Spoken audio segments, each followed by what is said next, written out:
Well, joining us now in our Spalding studio is Andrew Elsden from the Spalding and District Wildfowlers Association. Good morning to you, Andrew. Good morning. First of all, perhaps you can tell us what the background is to the association. Well, Spalding Wildfowlers is an association formed in the early 50s to control shooting over certain parts.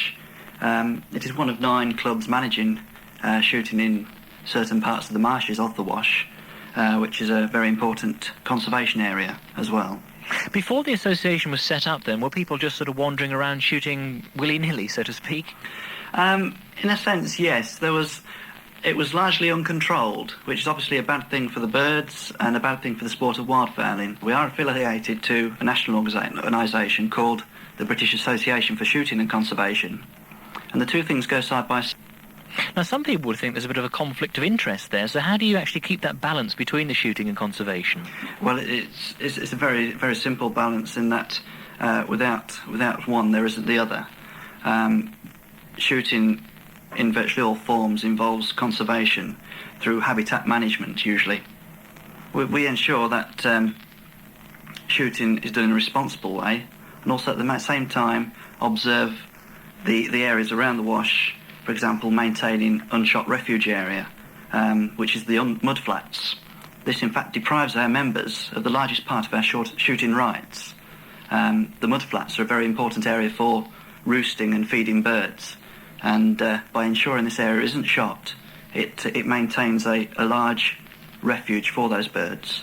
How rich in wildlife is the area that we're talking about? Oh, it is very rich. In terms of the actual mud, all you see is mud. If you walk down there, perhaps you tread in this wonderfully brown and black sticky stuff, and it's absolutely full of nutrients for microbes and plants, which form the food chain for fishes and then birds, wildfowl and waders, and then there's man, in the case of wildfowling, at the top of the food train. Can you describe a bit more about the area that you manage? The area that we manage,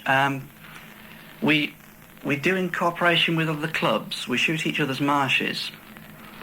So it is a very wide area from the Boston side, which is managed by South Links Wildfowlers, down along to the mouth of the Welland, which is, you come along Fosdyke, Malton Marsh and Holbeach Marsh. You're coming now into the area of Holbeach Wildfowlers, and along further to Gedney Drove End, where you get to Gedney Drove End Wildfowlers Association. And we work together to police the marshes as a whole. Tied in with this is a conservation policy which has been put together recently by the wildfowling clubs of the Wash, together with the British Association of Shooting and Conservation, to form a management strategy and encourage cooperation between clubs with regards to policies that affect the Wash. Now, the new shooting season is just about to start, so what sort of things will you be shooting over the next few weeks?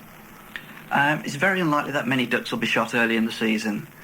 It's again a bit early, the weather isn't hard yet, there's still a lot of young ducks about. Sporting guns don't shoot young ducks, which are what we call flappers. The sort of ducks to be shot at the moment, you might get some teal or widgeon about, but until we get the harder weather, that's when we're more likely to shoot. So how long is the shooting season? It goes through till February 14th, and that's for coastal shooting. How many members do you have of the association locally? The members, it's a bit misleading, because although it's called Spalding Wildfowlers Association, our membership is spread far and wide. You get people from Leicester, far away as the other side of London. It is the sort of thing, because it is such a highly valued sport, our members aren't necessarily local all the time. We do have about 160 shooting members. And if people would like more details about the Spalding Wildfowlers Association, is there a number we can give out? Yes, they can phone me on Spalding 0775 769861. OK, that's Spalding, which is 0775 769 861. Andrew Elsden from the Spalding and District Wildfowlers Association, thanks for joining us on the programme this morning. Thank you very much.